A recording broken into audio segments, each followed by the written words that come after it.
Compañera, muy buenos días, buenas tardes, buenas noches. A donde quiera que llegue a usted mi voz, en onda corta o larga, quiero hacerle llegar un afectuoso saludo desde las regiones desconocidas. En vida me dijeron de todo. Pijerralamido, gigolo mapochino, senador por La Habana.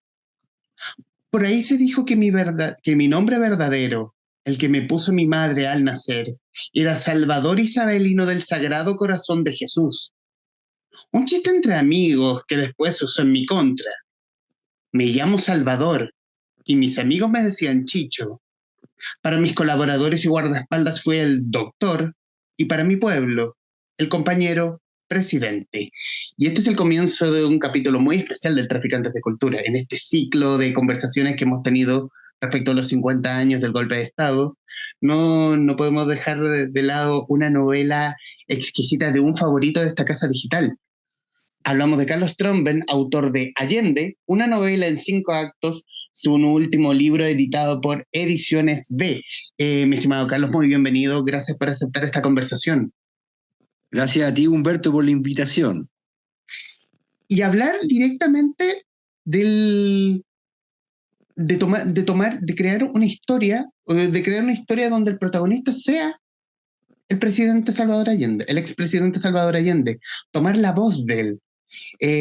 Porque él es como, porque siento en el libro que es un imán de historias paralelas que ocurrieron durante los 1000 días del gobierno de la Unidad Popular.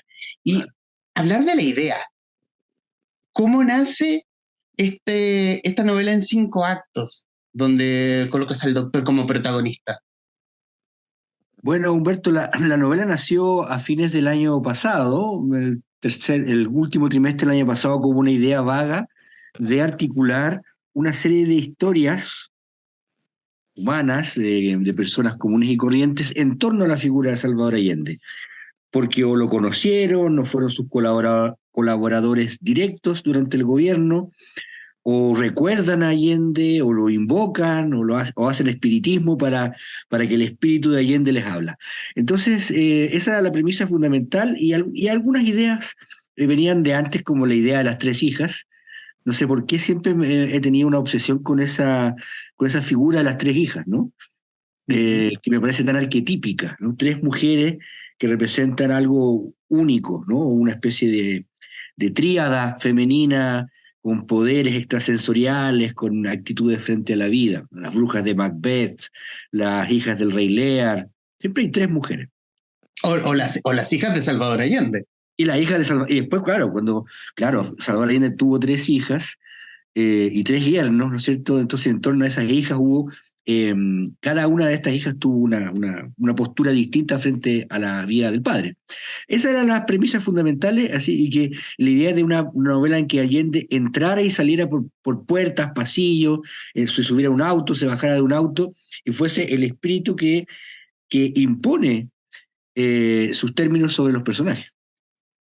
¿Y cómo fue construir cada uno de los personajes? Por ejemplo, tomar al mismo Allende, darle voz, porque Allende tiene voz en esta novela, en ciertos capítulos donde tú dices que entra y sale, respecto de darle como un contexto a la época que estaba viviendo.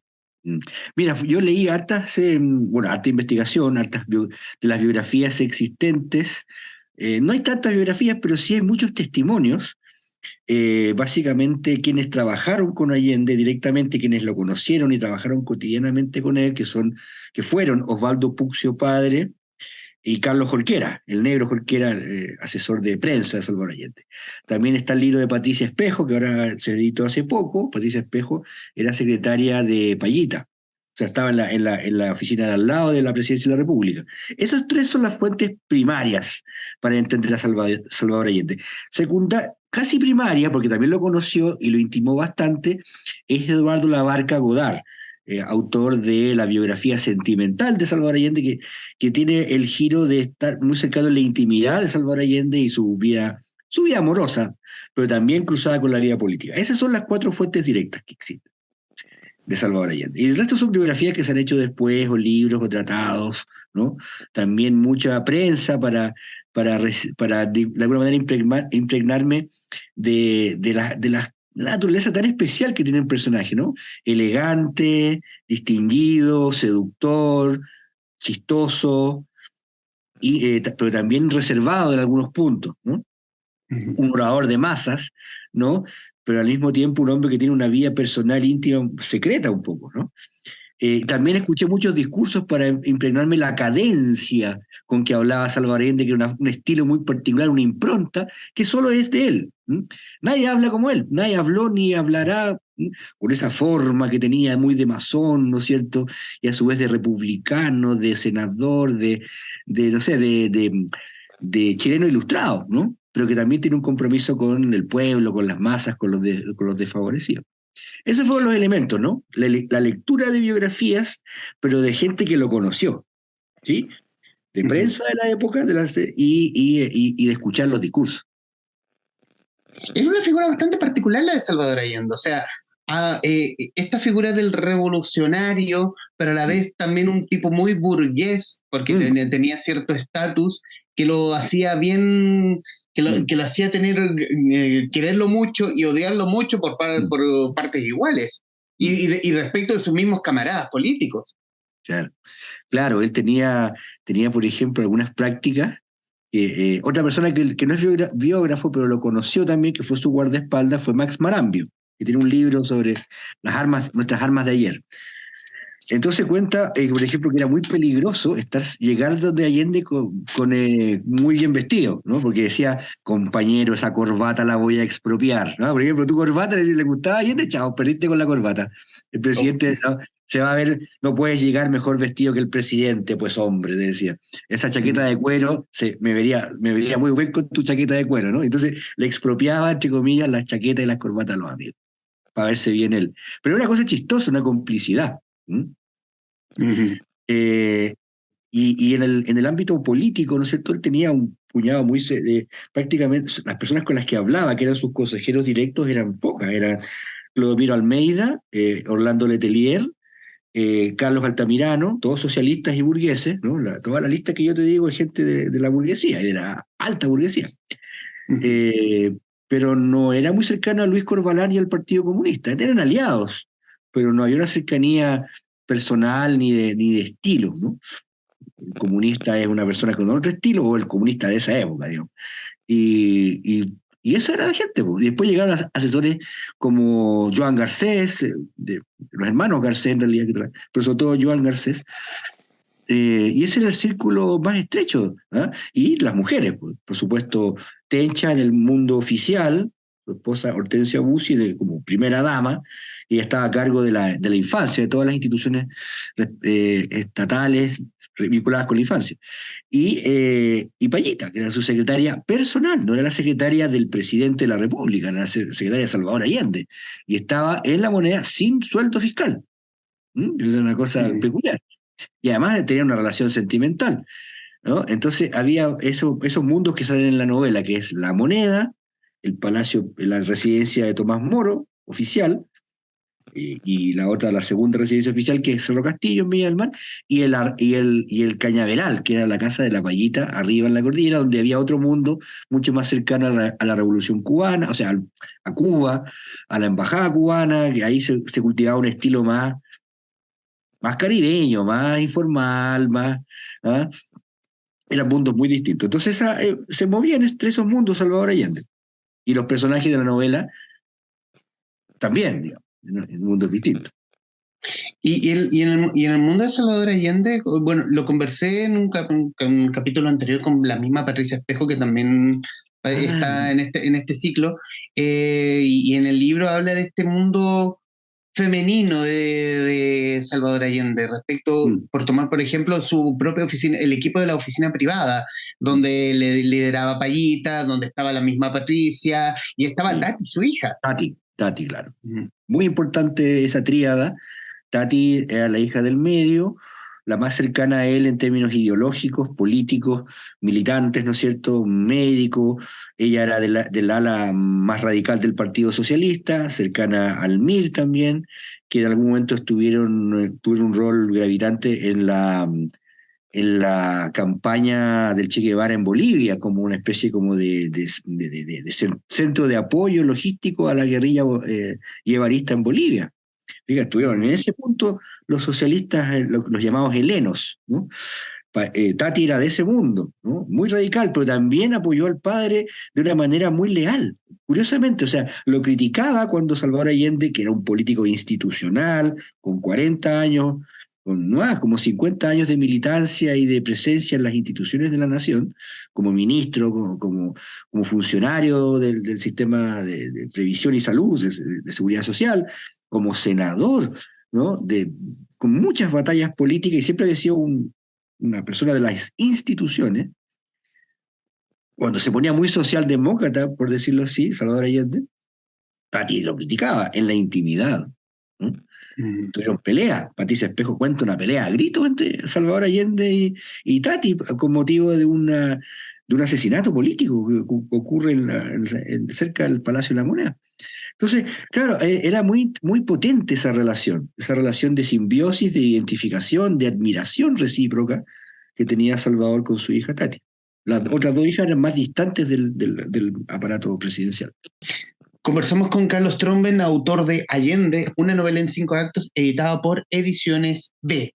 ¿Qué puede decir de nuestro invitado? Para quienes van a ver o escucharán este podcast. Carlos Tromben nació en Valparaíso, ha combinado la literatura con el periodismo de investigación. Sus ficciones históricas Huáscar, Balmaceda, Santa María de Iquique y Baquedano, además del libro de investigación Crónica secreta de la economía chilena, han sido éxito de ventas. Sus libros La señora del dolor, Pescado rabioso y El vino de Dios también son parte de nuestro catálogo, el de la historia del libro de Penguin Random House. También publicó Guía para armar un complot por Rocamar Ediciones, es decir, joyita. Muchas gracias. Joyita. Saliendo, quiero salir solo un poco del libro, pero hablar del proceso. ¿Lo pensaste siempre como una novela? ¿O pudo haber tenido otro camino este libro?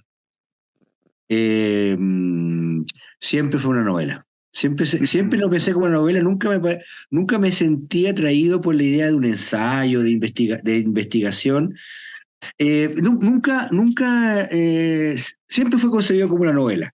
¿Por qué? Porque la novela, al igual que las novelas anteriores de corte histórico que yo hice, que publiqué con B, Balmaceda, Huáscar y Santa María de Iquique, y Baquedano en la cuarta, esa sería como la quinta dentro de ese ciclo, con la diferencia que yo estaba vivo como niño en la época de Allende, las otras no, pues son pura investigación, permiten meterse en ámbitos en que la no ficción es imposible que entre, porque no puedes entrar en determinados ámbitos que son prácticamente de la ambigüedad, donde no hay ningún tipo de archivo histórico o testigo asequible para uno. Por ejemplo, el caso del personaje del guardaespaldas que se llama Pedro Pozo Morales en la ficción está basado en un guardaespaldas verdadero, Salvador Allende, que también fue un ex militar, boinas negras, ¿no es cierto?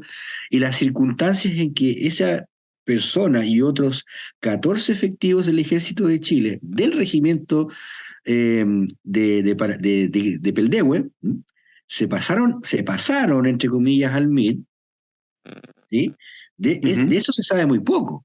Hay testimonios aquí o allá, pero muy fragmentarios. Max Marambio habla un poco de eso, algunos ensayos sobre el MIR, sobre Miguel Enríquez, pero muy de pasada. Osvaldo Puccio menciona la necesidad de contar con con guardaespaldas profesionales para proteger al candidato Salvador Allende, porque ellos tenían sospechas fundadas para creer que habían sido objeto de 2 atentados contra la vida de Salvador Allende, que era como cortarle los frenos al auto, de propiciar un accidente que en plena campaña, ¿no? Y que Puccio pregunta en su entorno quién podría ser que tenga características de conocimiento de armas, en fin, lo que tiene que tener un guardaespaldas. No unos socialistas con unos revólveres caseros. No había ninguna noción de la seguridad personal de ningún candidato en la historia de Chile. No se había dado eso, una circunstancia como la de la campaña del 70. Ese personaje tiene existió, está basado en un personaje real, pero las circunstancias del ingreso de esos militares al MIR se sabe muy poco. Entonces la novela es el espacio, era en este momento, en la imposibilidad de contar con testigos cercanos a ese hecho, el, el, el, el instrumento para abordar esta historia. No lo podía hacer de la no ficción. O sea, claro, tomarlo desde la novela, bajo el poco relato histórico, como para basarse en algo real, ahí es como las licencias creativas del escritor. Claro, claro, exactamente. Eso iba a permitir jugar un poco con ciertas ideas de conspiración, de ambigüedad de los personajes, de por qué están ahí, cuál es el verdadero compromiso que tienen con el proceso de la Unidad Popular, o son espías, o son agentes dobles. Es imposible saberlo, ¿no? De esos, de esos 14 uniformados, 8 están detenidos, desaparecidos o fueron ejecutados. Ujú. 8. 8 de los 14, los otros 6 no se sabe. Y en el proceso de creación del libro versus tus otras novelas históricas, ¿hubo algún cambio, algo que haya sido más difícil o fácil? Porque aquí está claro, en tu último libro que no estamos hablando de un hecho de hace 100 años. Claro, Hoy estamos haciendo 50 años, que resulta reciente y también no tanto, claro, pero resulta un hecho más caliente claro. respecto del año en el que estamos viviendo. Claro que sí, pues imagínate, hoy en día no hay nadie que sea anti-balmacedista, Ujú. si hay algún tipo de, digamos, de diferencia, es como más bien un tema de historiadores, pero el público no se abanderiza a favor o en contra de Balmaceda, sí con Allende todavía. Hay heridas, hay secuelas. Entonces, sí, no, porque por una parte, al haber conocido la historia, tener recuerdos personales de cómo era la ciudad, cómo era Santiago, cómo era la moda, cómo era la programación de televisión, la música, al recordarlo, al estimular el recuerdo, escuchando esas canciones o viendo revistas sobre farándula en la época, uno se acuerda, entonces, ay, eso era así, entonces hay un inmediato reconocimiento y también una experiencia directa que permite transmitirle al lector ese tipo de circunstancias o espacios históricos. Pero también hay un involucramiento emocional que lo hace más difícil. ¿No? Eh, como, como si ya hablar del golpe o del último discurso de Salvador Allende, hay más emociones personales involucradas, eso se pone más delicado, ¿te das cuenta? Entonces tiene de los dos elementos, más fácil, más difícil. ¿M? Más difícil ser neutral, más difícil ser objetivo. Yo siempre trato de evitar si te fijas en mi prosa histórica, yo siempre trato de evitar los adjetivos. Ujú. Y trato de que el lector se arme una idea o haga construya a través de la lectura su propio juicio. Entonces, por eso era más ¿Cómo? difícil en esta novela. Claro.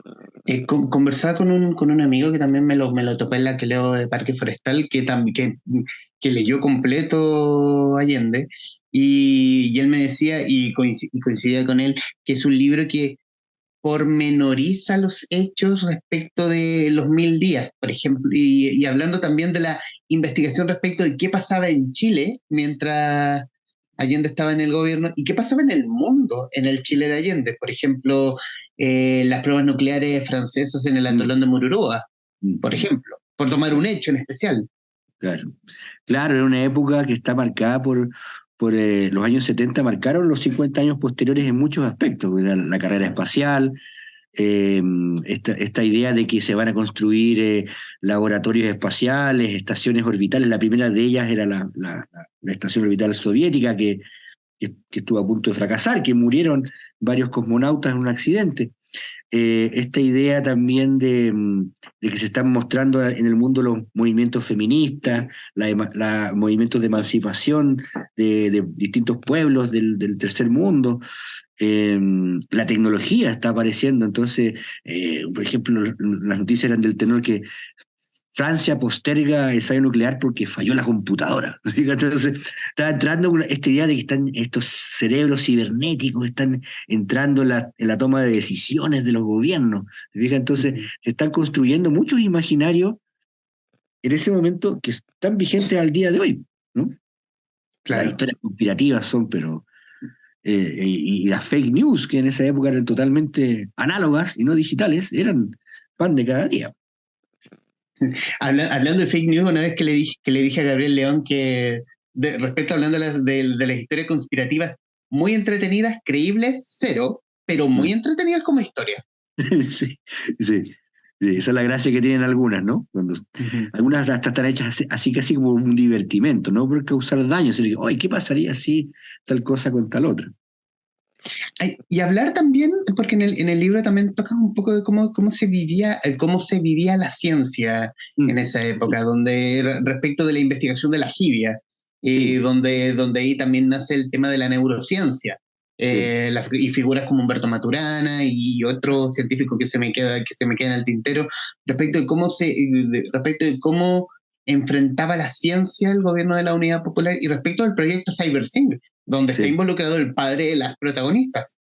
Claro, claro, ese laboratorio de la jibia existe hasta el día de hoy, este laboratorio que está en Reñaca, Montemar Reñaca, existió, lo encabezó el profesor Mario Luxoro, y se formó un equipo brillante de científicos chilenos y algunos extranjeros también, una norteamericana, como la que aparece en la, símil, como que aparece en la novela, un sueco. Ellos hicieron experiencias pioneras en el estudio de la transmisión nerviosa a través de los axones de la jibia, y lo hicieron con instrumental muy precario, muy sencillo, pero muy ingenioso. Entonces se combinaba la rigurosidad científica, la formación de todos estos jóvenes científicos, con esto del maestro chasquilla chileno, con esa capacidad que tienen los chilenos para poner el alambrito y juntar un equipo con otro, y el ingenio, ¿no? Que es real, digamos, no es un mito nacional.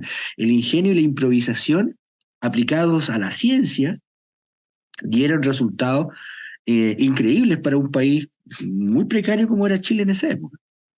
Y el proyecto CyberSyn, que no llegó a funcionar como tal, no llegó a lo que se proyectaba y que iba a ser, es decir, un sistema de toma de decisiones en tiempo real con información disponible en el aparato público, pero estuvo muy cerca de serlo, y uno de los antecedentes menos estudiados y que me llegó por un par de fuentes vinculadas al proyecto o al aparato científico chileno es que existió o se instaló una computadora clonada, una computadora de última generación norteamericana, diseñada en el MIT, que era la computadora más modular y pequeña de la época, moderna, la DPD-8, que tenía el tamaño de un refrigerador actual.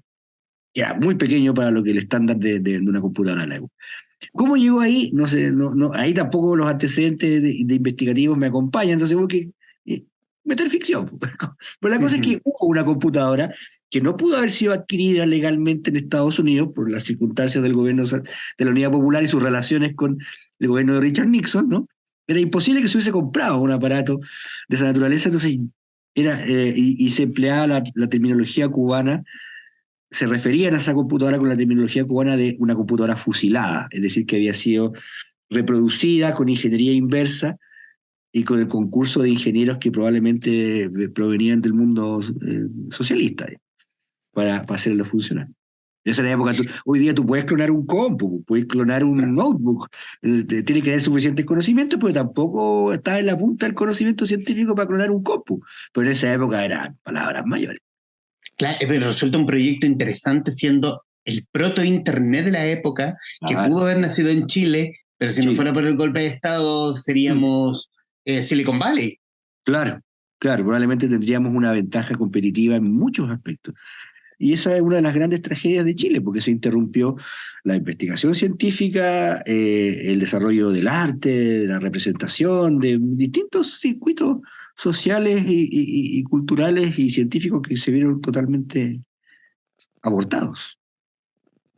En una parte del libro también entra Augusto Pinochet, pero en Augusto Sí, Pinochet previo al sí, golpe, donde sí. era como, no sé si un compinche, pero un general leal al gobierno de la Unidad Popular, que fue también quien le guardaba la seguridad a Fidel Castro en su larga visita a Chile.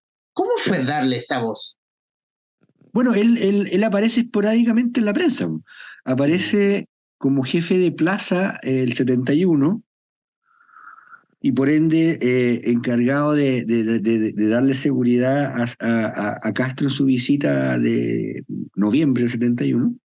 Después reaparece como vicecomandante en jefe del ejército el 73 y como comandante en jefe. Entonces, él da él da una entrevista al periódico El Partido Socialista días antes del golpe, así como instalando la idea de la guerra civil que hay que evitar. Entonces, es un Pinochet antes de Pinochet que no habla, que ya habla como Pinochet, pero sin ser Pinochet. A mí me llamó la atención la forma en que habla, con esa misma cadencia del lenguaje, pero no como el dictador, sino que como un militar de carrera que hace su pega. Entonces, ahí incluso se permite como ciertos chistes, porque tiene que aplicar un toque de queda después del asesinato del exministro Pérez Ujovich. Es como, disculpen las Sí, sí. piluchas, Oye, algo disculpen las así. piluchas, claro, que me perdonen las piluchas, pero el toque de queda debe seguir, porque Ujú. implicaba suspender los espectáculos frívolos, las revistas musicales con bailarinas semidesnudas en el Bim Bam Boom y en otro, y Tap Room y en otros lugares de esa calaña. Entonces era un Pinochet antes de Pinochet. Y Carlos, ¿qué sensación te deja la novela escrita? Ya con la visual, ya Mm, estando en librerías y un libro que, así como, decir como que pasa piola, no, porque es mm. un libro rojo, con los lentes, es un libro Sí. que se distingue de lejos. Eh, ¿qué sensación te deja? ¿Qué sensación te Eh, deja esta Allende que creaste, comillas? No, muy contento porque primero que nada, bueno, tenía que ver con, como digo, con temas personales que están en el libro. Fue un proceso intenso, breve, como 6 meses de Ujú. escritura, pero hacia el final del periodo muy intenso, entre febrero y marzo me encerré en Isla Negra para terminar la primera estructura, el primer borrador. También fue un trabajo como con un editor nuevo, que aprovecho de mencionarlo, con Javier Rodríguez, que no habíamos trabajado antes, entonces fue un proceso de edición muy coordinado, muy ágil, muy rápido en términos del apoyo que él me dio para avanzar en esos tiempos. También hubo una mano muy bonita para sacar esta portada vistosa, la trabajamos, es un proceso dialógico, ¿no? Ujú. Yo he trabajado siempre así con mis editores y no fue la diferencia, solamente que trabajamos en un marco de tiempo más acotado y el resultado me dejó muy contento. La estructura también al principio no estaba muy clara cómo iba a ser, pero se fue decantando por los 5 actos, que a su vez corresponden a cuando Allende habla, escucha, sueña, vacila, y finalmente en el discurso final, el del 11 de septiembre, Allende no se rinde, ¿no? Esos Ujú. 5 voces de Allende también reproducen los hechos, ¿no es cierto?, de la presidencia, y creo que la voz de Allende quedó muy Allende, o sea, como que un actor como Oscar Castro, que encarna a Allende ahora en la producción de Los Mil Días, ¿no? Podría tomar el texto y leerlo y sería Allende, ¿no? Con esa forma Ujú. de hablar, ¿m? Dirigiéndose a la compañera. Porque Allende tenía una forma de hablar, así que Que hacía tiene eso. una cosa pausada, Claro, y con claro, el metal tranquilo de mi de mi voz. voz, ¿no? Ujú. Entonces, dentro de algo que es trágico y muy dramático, como lo que ocurrió en Chile en esos 3 años, y en ese día en particular, dentro de ese drama difícil de creo que salió un libro que combina esos aspectos dramáticos con otros, con cariño, de humor, de recuerdo entrañable de un Chile que ya no existe, un Chile que fue, Ujú. ¿no? Previo al golpe, y sobre todo previo al neoliberalismo, ¿no? Un Chile que se regía por otras normas y reglas de convivencia y de trato. Era una provincia antes de convertirse en capital. Exactamente, claro, país muy provinciano. Ujú. Carlos, y en los minutos que nos quedan de esta conversación, ya, ya ha pasado 50 años, ya pasó 50 años del golpe. A tu juicio, cómo queda la figura de Salvador Allende en la historia? Mira, la figura de Salvador Allende en la historia es un work in progress en el sentido de que pasó durante la dictadura a ser, digamos, humillado y denostado, con todo tipo de recursos, ¿no? Después una recuperación cautelosa durante los primeros años de la concertación, y eso en el marco, en el marco político del momento, las relaciones que había entre la democracia cristiana, que contribuyó a derrocar a Salvador Allende, y el Partido Socialista, que era su partido y que volvía al poder, digamos. Ricardo Lagos también contribuyó a lo suyo en su momento, ¿no es cierto? En abrir la puerta de Morandé 80, resignificar la Plaza de la Constitución. Eh, y ahora estamos en un marco de distinto, políticamente distinto, y no porque el país se haya derechizado, porque eso no es real, ¿no? El país no está ni más derechista ni menos derechista que antes, ni más izquierdista ni menos izquierdista, simplemente hay una visibilidad de discursos más extremistas, por una parte de la derecha, fundamentalmente. Entonces, ese discurso intenta volver a, volver a votar a Salvador Allende de su pedestal como demócrata y político y figura histórica. Entonces ahí hay una tensión que va a durar algunos años, yo creo, hasta finalmente decantar en una posición, si no de consenso, porque eso me parece medio forzado, pie forzado, en una visión más ponderada y ecuánime de lo que fue su gobierno, como posibilidad y como gobierno contingente concreto, ¿sí? Que se retroalimentaron todas las situaciones que dinámicamente se conjugaron en ese momento, desde los aciertos y desaciertos del propio gobierno, con la oposición, el sabotaje, la propaganda, las fakes, ¿no es cierto? El espionaje, el terrorismo de extrema derecha, la posición ambigua de la extrema izquierda también, ambigua porque quería ayudar, pero terminaba remando en contra muchas veces. Entonces, todo eso, ese análisis que ahora se está haciendo en alguna medida, pero un poco como contaminado por los elementos actuales, de la constituyente, de las constituyentes, porque parece que vamos a tener más de una, quién sabe cuántas vamos a tener, así como vamos. Eh, entonces, eso creo que la figura de Salvador Allende va a ser difícil se le vote de donde está, porque es muy fuerte, porque es muy fuerte.